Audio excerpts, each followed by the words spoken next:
الحمد للہ وکفا والصلاة والسلام علی سیدنا و نبینا و شفیعنا و حبیبنا محمد المصطفیٰ وعلی آلہ المجتبی و اصحابہ نجوم الہدی اما بعد فاعوذ باللہ من الشیطان الرجیم بسم اللہ الرحمن الرحیم وَلَقَدْ يَسَّرْنَا الْقُرْآنَ لِلذِّكْرِ فَهَلْ مِن مُدَّكِرٍ۔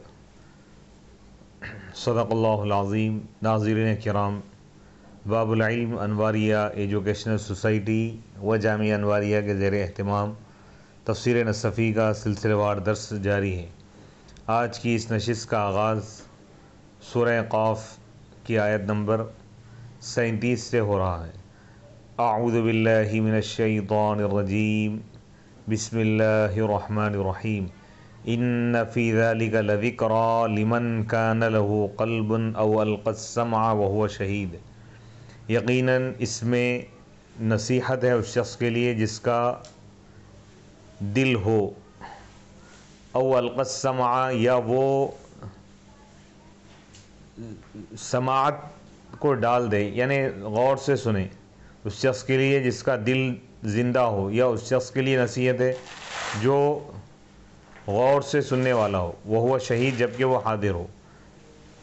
ان فی ذالک المذکور، بے شک اس میں جس کا ذکر کیا گیا، یعنی مذکورہ آیتوں میں جس مضمون کو اللہ نے بیان فرمایا ہے، قیامت کا منظر اور قیامت کے حالات، حشر کے حالات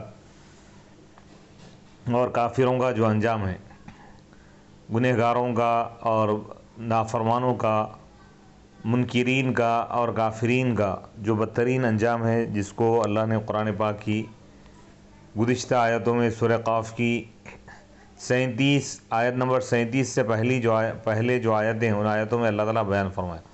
اس میں نصیحت ہے، تذکرہ ہے، وموعظۃ، اور نصیحت ہے، لمن، اس شخص کے لیے، کان لہ قلب، جس کے لیے دل ہو، واعن، ایسا دل جو چیز کو سمجھنے والا ہو، شعور رکھنے والا ہو، لِأَنَّ مَن لَا يَعِي قَلْبُهُ، کیونکہ وہ شخص جس کا دل یاد نہیں کرتا، کسی چیز کو محفوظ نہیں کر لیتا، فَكَأَنَّهُ لَا قَلْبَ لَهُ، گویا کہ اس کا دل ہی نہیں ہے۔ دل سے مراد یہاں پر شعور ہے۔ وَأَوْ أَلْقَى السَّمْعَ، یا وہ سماعت کو ڈال دیا، یعنی سنا، غور سے سننے والے کے لیے نصیحت ہے۔ أَصْغَى إِلَى الْمَوَاعِدِ، یعنی نصیحت کی طرف کانوں کو متوجہ کر دیا، سماعت کو۔ وہ شہید جبکہ وہ حاضر بھی ہے، حاضر بفطنتہ، یعنی پوری توجہ کے ساتھ جو سننے والا ہے اس کے لیے اس پہ نصیحت ہے۔ لِأَنَّ مَن لَا يَحْضُرُ، لِأَنَّ مَن لَا يَحْضُرُ ذِهْنُهُ، کیونکہ وہ شخص جس کا ذہن حاضر نہیں ہوتا، فَكَأَنَّهُ غَائِبٌ، گویا کہ وہ غائب ہے۔ وَلَقَدْ خَلَقْنَا السَّمَاوَاتِ وَالْأَرْضَ وَمَا بَيْنَهُمَا فِي سِتَّةِ أَيَّامٍ وَمَا مَسَّنَا مِن لُغُوبٍ، اور یقیناً ہم نے آسمانوں اور زمین کو پیدا کیا، اور جو کچھ آسمانوں اور زمین کے درمیان ہے ان چیزوں کو بھی ہم نے پیدا کیا، فی ستۃ ایام، 6 دنوں میں، وما مسنا من لغوب، اور ہم کو تھکاوٹ نہیں ہوئی، یعنی ہم نہیں تھکے۔ قیل نزلت فی الیہود، کہا گیا کہ آیت مبارکہ نازل ہوئی یہودیوں کے بارے میں۔ لعنت، یعنی ان یہودیوں پر لعنت ہے، تکذیباً، یہ آیت نازل ہوئی ان کے قول کو جھٹلانے کے لیے۔ وہ لوگ کیا کہتے تھے؟ خلق اللہ السماوات والارض فی ستۃ ایام، اللہ تعالیٰ آسمانوں اور زمین کو پیدا کیا 6 دنوں میں، اولھا الاحد، پہلا دن اتوار ہے بولتے لوگ، اور آخری جمعہ ہے، والصراحہ یوم السبت، اور ہفتے کے دن اللہ تعالیٰ آرام کیا بولتے لوگ، اس لیے لوگ ہفتے کے دن چھٹی لیتے لوگ۔ تو اللہ کو آرام کی ضرورت نہیں ہے، اللہ تعالیٰ مخلوق کی طرح تھکنے والا نہیں ہوتا، تھکاوٹ نہیں ہوتی اللہ کو، تھکاوٹ یہ مخلوق کی صفت ہے، اللہ اس سے پاک ہے۔ تھکاوٹ عاجز اور بے بس ہونے کی دلیل ہے، اللہ تعالیٰ اس سے پاک ہے نا۔ ذہن حاضر ہے، غائب ہے کا مطلب، یعنی جو پوری توجہ کے ساتھ نصیحت کو سنتا ہے اس کے لیے اس میں نصیحت ہے۔ جو توجہ سے نہیں سنتا، بیٹھا ہوا ہے لیکن توجہ اس کی نہیں ہے، تو گویا کہ اس کے لیے فائدہ نہیں ہوا۔ تو یہ آیت مبارکہ، اس میں یہودیوں کا رد کیا گیا۔ یہودیوں کا عقیدہ اور لوگوں کا قول یہ تھا کہ بھئی اللہ تعالیٰ 6 دن میں آسمان اور زمین کو پیدا کیا، یعنی ہفتے سے شروع فرمائے، اتوار سے شروع کیا اللہ تعالیٰ، اور جمعہ کے دن اس کو مکمل فرمایا، اور ہفتے کے دن آرام کیا اللہ تعالیٰ کو۔ واستلقى علی العرش، اور عرش پر لیٹ گیا بلکہ کفر ہے یہ. اللہ تعالیٰ لیٹنے سے سونے سے پاک ہے. لا تأخذہ سنۃ ولا نوم، اللہ کو نہ اونگ آتی ہے نہ نیند آتی ہے. تو یہودیوں کا اس میں رد کیا گیا. اللہ تعالیٰ فرما رہا ہے کہ ہم آسمان اور زمین کو پیدا کیے، اور جو کچھ آسمان اور زمین کے درمیان اس کو بھی ہم پیدا کیے 6 دنوں میں، اور ہم کو کوئی تھکاوٹ نہیں پہنچی، یعنی ہم نہیں تھکے. وقالوا، اور یہودیوں نے یہ بھی کہا کہ ان الذی وقع من التشبیہ فی هذه الامہ انما وقع من اليہود ومنهم اخذ وانکر اليہود الترویع فی الجلوس وزعموا انه جلس تلك جلسۃ یوم السبت. علماء یہ بھی فرمائیں کہ جو تشبیہ واقع ہوئی ہے سمت میں، تشبیہ کا مطلب ایک فرقہ وہ ہے جو اللہ تعالیٰ کو تشبیہ دیتا ہے، تو وہ فرقہ بھی کافر ہے. اللہ تعالیٰ تشبیہ سے پاک ہے نا، اللہ تعالیٰ کو کسی چیز سے تشبیہ نہیں دی جا سکتی. لیس کمثلہ شیء وہو السمیع البصیر، اللہ کے مثل، اللہ کا کوئی مثل ہے ہی نہیں، کوئی چیز اس کے مثل نہیں ہو سکتی. تو یہ تشبیہ جو لوگ دے رہے ہیں وہ لوگ یہ یہودیوں کی وجہ سے تشبیہ دیے ہوئے، یہودیوں کی وجہ سے تشبیہ کا عقیدہ آیا پر بدلو، اور یہ تشبیہ کا جو عقیدہ ہے یہودیوں سے ہی لیا گیا. اور یہودی انکار کر دیا ترویع فی الجلوس، 4 زانوں پر بیٹھنے کا انکار کرتے ہیں لوگ، اور وہ لوگ یہ سمجھے کہ اللہ تعالیٰ ایسا بیٹھا 4 زانوں پر بیٹھ گیا. اور لوگ تو یہ بھی کفر ہے. اللہ تعالیٰ زانوں سے پاک ہے، مخلوق کی کسی بھی صفت سے اللہ تعالیٰ پاک ہے. اب پھر بعض مسلمانوں میں ایک فرقہ ہے، فرقہ اہل حدیث، تب یہ لوگ عمل کہ اللہ تعالیٰ عرش پہ استراحت فرمایا، کچھ بولتے نا، براجبان ہوا، براجبان. استوا وہ الگ بحث ہے، وہ ہاں استوا، جی استوا الگ ہے، استراحت الگ چیز ہے. اچھا استوا بولنا کیا یہ بھی کفر ہے؟ استوا تو قرآن سے ثابت ہے نا، الرحمن علی العرش استوا بول، اللہ کرسی پر نہیں، وہ لوگ رحمان عرش پر مستوی ہو گیا. ان لوگ بیٹھے، ایسا کچھ عقیدہ ہے شاید نا. واللہ عالم، اس کی تفصیل ہم انشاءاللہ بعد میں بیان کریں گے. اب یہاں پہ یہودیوں کا رد کیا جا رہا ہے. یہودی یہ کہتے تھے کہ اللہ تعالیٰ کائنات کو پیدا کیا 6 دنوں میں، اتوار سے شروع فرمایا اللہ تعالیٰ، جمعہ کے دن ختم فرما دیا، اور ہفتے کے دن اللہ تعالیٰ لیٹ گیا، آرام کیا. بول رہا اللہ تعالیٰ اس سے پاک ہے، اللہ تعالیٰ کو کوئی تھکاوٹ نہیں ہوئی. فاصبر علی ما یقولون، اے رسول آپ صبر کیجئے اس بات پر جو یہ لوگ کہہ رہے ہیں. ای علی ما یقول الیہود، یعنی اس چیز پر جو یہودی کہہ رہے ہیں. ویأتون بہ، اور جو وہ کر رہے ہیں، من الکفر والتشبیہ، کفر کر رہے ہیں، تشبیہ دے رہے ہیں. او علی ما یقول المشرکون، یا مشرکین جو کہہ رہے ہیں، فی امر البعث، بعث کے معاملے میں. فإن من قدر علی خلق العالم، کیونکہ جو عالم کو پیدا کرنے کی طاقت رکھتا ہے وہ عالم کو دوبارہ زندہ کرنے پر بھی قدرت رکھتا ہے، اور اس سے بدلہ لینے کی بھی طاقت رکھتا ہے. وسبح بحمد ربک، اور آپ تسبیح بیان کیجئے، پاکی بیان کیجئے، بحمد ربک، اپنے رب کی تعریف کرتے ہوئے. حامدن ربک، یعنی اپنے رب کی تعریف کرتے ہوئے. وہ تسبیح محمول ہے اس کے ظاہر پر ہو رہا ہے، یعنی سبحان اللہ کہو. محمول علی ظاہر او علی الصلاۃ، یہ تسبیح سے مراد نماز ہے برائے، محمول ہے ظاہر کے مطلب، یعنی ظاہری معنی مراد لیے اس کے. تسبیح سے تسبیح پڑھنا مراد ہے، یا نماز مراد ہے برائے.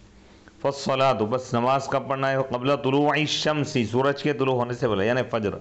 وقبل الغروب، اور سورج غروب ہونے سے پہلے، سورج غروب ہونے سے پہلے ظہر اور عصر. ومن اللیل، اور رات میں آپ اس کی تسبیح بیان کیجیے.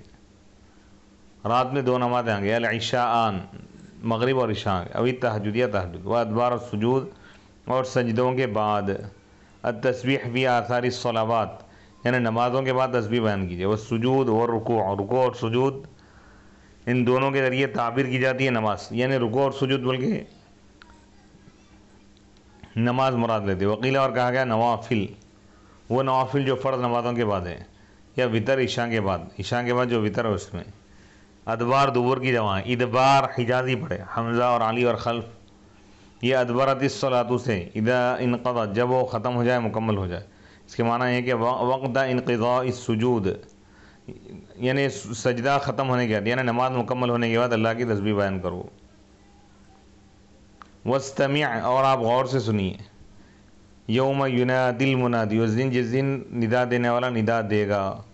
من مکان قریب، قریب سے، واستمع اور آپ سنیے، لما اس چیز کو، اخبر بھی جس کی آپ کو خبر دی گئی، من حال یوم القیامہ قیامت کے دن کے حالات کی جو آپ کو خبر دی گئی، آپ اس کو غور سے سنیے. وفی ذالک اور اس میں تحویل، تحویل یعنی ہولناکی بتانا ہے، وتعظیم اور بڑائی بتانا ہے اس چیز کی جس کی خبر دی جا رہی ہے. یعنی قیامت کے دن کے جو واقعات ہیں وہ انتہائی عظیم ہے. وقد وقف یعقوب، یعقوب جو قاری ہے اس پر وقف کیا. واستمع میں وانتصب یوم ینادی المناد، اس کو جو نصب آ رہا ہے اس چیز کی وجہ سے جس پر دلالت کیا ہے، ذالک یوم الخروج، اے یوم ینادی المنادی، جس دن ندا دینے والا ندا دے گا، آواز دینے والا. یخرجون وہ نکلیں گے، من القبور قبروں سے. قیامت کے واقعات عظیم ہے کا مطلب یعنی بہت زیادہ بڑے ہیں اور اہمیت والے ہیں. یہ جس دن لوگ قبروں سے نکلیں گے اس دن منادی ندا دینے والا ندا دے گا، یعنی فرشتہ ایک آواز دے گا. کہا گیا اس کی تقدیر یہ ہے، واستمع آپ غور سے سنیے، حدیثہ اس دن کی بات کو جس دن ندا دینے والا، آواز دینے والا فرشتہ آواز دے گا. المنادی یا کے ساتھ پڑھے دونوں حالتوں میں، یوم ینادی المنادی مکی اور سہل اور یعقوب، اور وصل کی حالت میں مدنی اور ابو عمرو یا کے ساتھ پڑھے، اور دوسرے بغیر یا کے پڑھے دونوں میں. یوم ینادی المنادی، منادی کون ہے؟ یہ ندا دینے والے اسرافیل علیہ السلام پر. ینفخ فی الصور جو سور میں پھونکیں گے.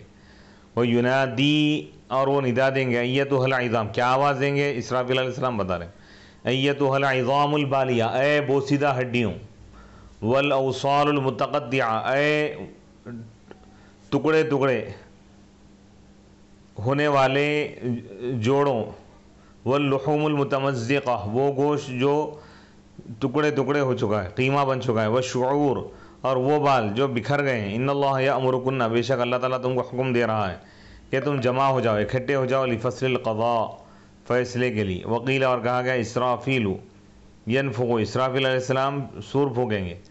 وجبریل علیہ السلام ینادی بالحشر، جبرائیل علیہ السلام ندا دیں گے حشر کے دن پر. وجبریل ینادی بالحشر من مکان قریب، قریبی جگہ سے، قریبی مقام سے پکاریں گے، ندا دیں گے، قریبی مقام سے ندا دیں گے. من صخرۃ بیت المقدس، بیت المقدس کی چٹان سے. وہی اقرب من الارض، یہ زمین کے زیادہ قریب ہے، من الی السماء آسمان کے مقابلے میں. ب12 میلا 12 میل دور رہیں گے. وہی وسط الارض، اور یہ زمین کا درمیانی حصہ ہے بیت المقدس. یوم یسمعون الصیحۃ، درمیان زمین کا بالکل درمیانی سنٹر کا علاقہ ہے بالکل. کون سا؟ بیت المقدس کی جو چٹان ہے. یوم یسمعون الصیحۃ، جس دن وہ سنیں گے، الصیحہ چیخ کی آواز. یوم یسمعون الصیحۃ بالحق، حق کے ساتھ. یہ یوم یسمعون الصیحہ بدل ہے یوم ینادی سے. یوم ینادی المنادی مبدل منہ، یہ بدل. صیحہ وہ چیخ کیا ہے، النفخۃ الثانیہ دوسری پھونک. بالحق حق کے ساتھ سنیں گے، یہ متعلق ہے صیحہ کے بارے. اس سے مراد بعث اور حشر ہے، یعنی مرنے کے بعد دوبارہ زندہ کرنا اور جمع کرنا جزا کے لیے. ذالک یوم الخروج، وہ خبروں سے نکلنے کا دن ہے. انا نحن نحیی ونمیت والینا المصیر، بے شک ہم ہی زندہ کریں گے تمام مخلوقات، اور ہم ہی موت دینے والے ہیں، ہم ہی موت دیں گے دنیا میں ان کو. وَإِلَيْنَا الْمَصِيرُ، اور ہماری ہی بارگاہ میں ان کا لوٹ کر آنا ہے. یوم تشقق الارض عنہم سراعا، جس دن زمین ان سے پھٹ جائے گی. تشقق، یوم تشقق، تشقق بھی پڑھا گیا تجدید کے ساتھ. جس دن زمین ان سے پھٹ جائے گی، ای تتصدع الارض، یعنی زمین پھٹ جائے گی ان سے. فتخرج الموتى، بس مردے نکلیں گے، من صدوعها اس کی پھٹن سے، سراعا تیزی کے ساتھ دوڑتے ہوئے. اسرعنا ذالک حشر علینا یسیر، وہ ایسا حشر ہے جو ہمارے لیے آسان ہے جمع کرنا. ظرف کو مقدم کرنا یہ دلالت کر رہا ہے اختصاص. حشر علینا، یہ وہ حشر ہے جو صرف ہم پر خاص ہے، یہ ہمارے لیے ہی آسان ہے. لا یتیسر مثل ذلک الامر العظیم، اس جیسا بڑا معاملہ آسان نہیں ہے. مگر اسی پر جو قادر مطلق ہے، الذی لا یشغلہ شأن عن شأن، جس کو ایک کام دوسرے کام سے نہیں روکتا. نحن اعلم بما یقولون، ہم جانتے ہیں اچھی طرح بما یقولون، یعنی ایک کام دوسرے کام سے نہیں روکتا کا مطلب، یعنی دنیا میں مخلوق کا جو حال ہے کہ وقت واحد میں انسان دو کام نہیں کر سکتا. جی اچھا بات کر رہا ہے تو کتاب نہیں پڑھ سکتا، بھائی کتاب پڑھتے ہیں پھر بات نہیں کر سکتا. اچھا ایک کام کر رہا تو دوسرا کام خود بخود رک جائے گا، لیکن اللہ کے لیے ایسا نہیں ہے. اللہ وقت واحد میں جو چاہے کر سکتا. سبحان اللہ سبحان اللہ. نحن اعلم بما یقولون، ہم اچھی طرح جانتے ہیں، بما ان باتوں کو جو یہ لوگ کہہ رہے ہیں، فی کا اے محبوب آپ کے بارے میں اور ہمارے بارے میں. یہ ایک ان کافروں کے لیے دھمکی ہے اور اللہ کے رسول علیہ الصلوۃ والسلام کے لیے تسلی ہے. وما انت علیہم بجبار، اور آپ ان پر جبار نہیں ہیں، یعنی ان پر زبردستی کرنے والے نہیں ہیں. بمسیطر، جیسا کہ ہے نا، لست علیہم بمسیطر، آپ ان پر مسلط نہیں ہیں. انما انت داعین، آپ صرف داعی ہے، دعوت دینے والے ہیں. وہ باعث، اور اسلام کی طرف بلانے والے ہیں. وقیل، اور کہا گیا، ہوا من جبرہ علی الامر، یعنی مجبور کرنے والے نہیں ہیں آپ ان کو. یعنی ما انت بوال علیہم، آپ ان پر والی نہیں ہیں، اور آپ ان کے نگران کار نہیں ہیں کہ آپ ان کو ایمان لانے پر مجبور کریں. آپ کا کام پہنچا دینا ہے بس. فذکر بالقرآن من یخاف وعید، بس آپ نصیحت کیجئے قرآن کے ذریعے ان لوگوں کو جو میرے عذاب سے ڈرتے ہیں. جیسا کہ اللہ تعالیٰ کا قول ہے، انما انت منذر من یخشی، یقیناً آپ ان لوگوں کو ڈرانے والے ہیں جو قیامت کے دن سے ڈرنے والے ہیں. لأنه لا ينفع الا فيه، کیونکہ یہ نصیحت فائدہ نہیں دیتی مگر اسی شخص کے بارے میں جو ڈرنے والا ہے، وہی نصیحت حاصل کرے گا. واللہ اعلم، اور اللہ تعالیٰ اچھی طرح جانتا ہے، اللہ بہتر جانتا ہے. یہاں پر سورہ قاف مکمل ہوگا. یہاں سے ہم سورہ ذاریات اگلی نشست میں شروع کریں گے.